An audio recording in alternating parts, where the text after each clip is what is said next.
I want to start, what is your advice? Smart, because you gotta be famous. Got to smile. Okay, final question. It's the most important. Huh? Yeah.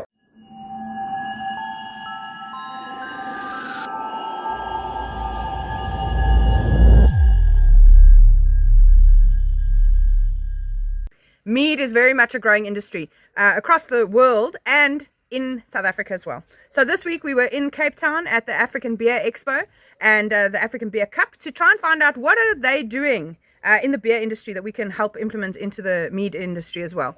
So we finished second day of Africa Beer Cup, where we've been judging beers with from across the world, and we've met people from all over the place. And I met this wonderful Pumlani. You're based in Joburg. In Johannesburg. Yes. And Pumlani works for Heineken. Okay. He's been working there for 5 years as brewmaster. So I've been brewmaster for the last 3 years now. Okay. So, yeah. Brilliant. And you've been brewing, you said, for quite a long time now. I've been in the brewing industry for over 10 years now. Okay. Started 2015, so it's 2025. I'm actually celebrating my 10 years in brewing. Oh, so it's wow. exciting. Congratulations. Yeah, thanks, fantastic.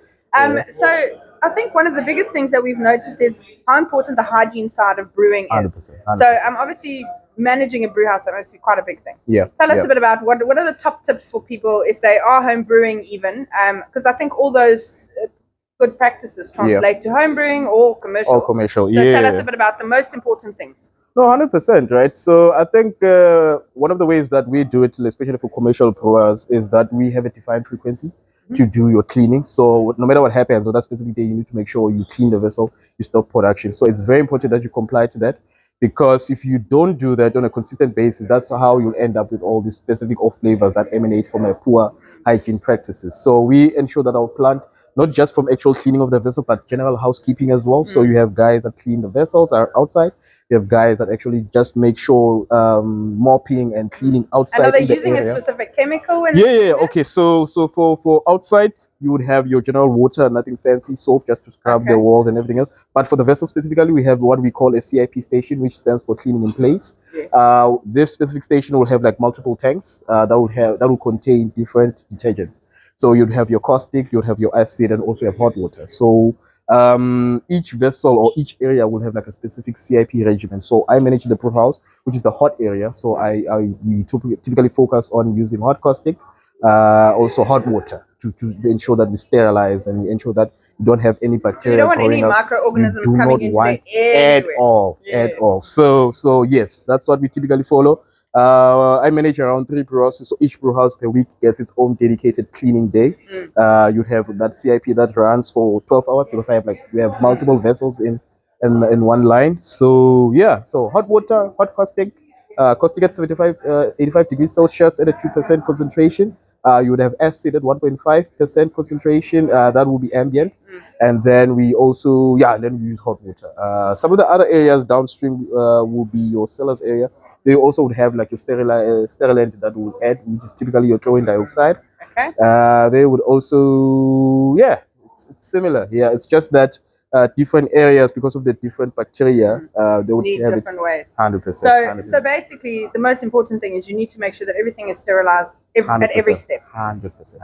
And comply to that cleaning frequency. Do not skip it. Okay, so if let's say, for example, I'm a home brewer, I've never done brewing before. What would you say to me if I want to start? What is your advice?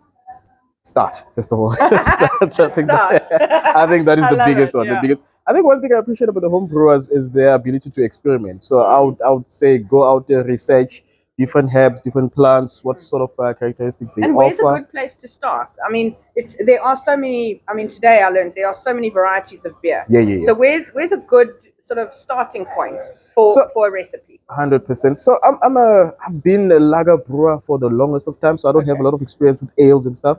But what I do get from the other guys that do ales is that lager is typically difficult to brew because it's very specific and it needs to be clean. And sometimes it's difficult to achieve that with your small scale brewery. So I would just like a personal opinion, I would think would start with ales. I don't know. I think it's more a little bit more forgiving. The flexibility, maybe more flexible. Look, I'm not an expert on ales here, but from what I could get up from the other guys, lagers are typically a bit difficult to brew because that's just why we buy all the lagers, hey? Okay, so start with an ale and take it. And then just play around, man. Just do whatever. And the beer community is very collaborative. I love how 100%. everyone's sharing 100%. information and Yeah, stuff. yeah. So I think, from what I understand, there are quite a lot of like beer clubs and things in various places. Yes, Am I right? yes, and I know yes. in Johannesburg there's lots. 100%. Not actively involved in that, but I also heard that part. Yeah. So you find that I think that's called for home brewers, and then they actually would have like these competitions on over the weekend where they all Cool. gather and they taste each other's beers Yeah. and and they rate the beer, give recommendations. So this is what you improve. I think what's the best part for me is just how uh, experimental it is, right? So you're not forced to follow a specific route. You can do whatever you want Yeah. as long as you do it within the confines of what that style you are aiming for, and just And go I think crazy, on the man. BC BJCP. BJCP, there's a good guideline to what you're 100 looking to yes, achieve. Yes. So if you're making, for example, an IPA or a Yes. lager or an ale, it'll give you exactly the specifications of what you're looking for 100. as the result. Exactly. Okay, final question. It's the most important. Huh? Yeah. Do you drink Heineken? Come on. It's not even I only drink Heineken. I only drink Heineken. Excellent. Great. Well, thanks so much, Fulani, for making the time, and No it's been great worries. spending the day with you. It's been Thank really you. fun. Yeah. So we'll put a couple of links here to maybe a couple of maybe recipes and places that you can get equipment if you want to start home brewing yourself. Happiness. Excellent. Thank you. Don't forget, you gotta smile because you gotta be famous. Got to smile.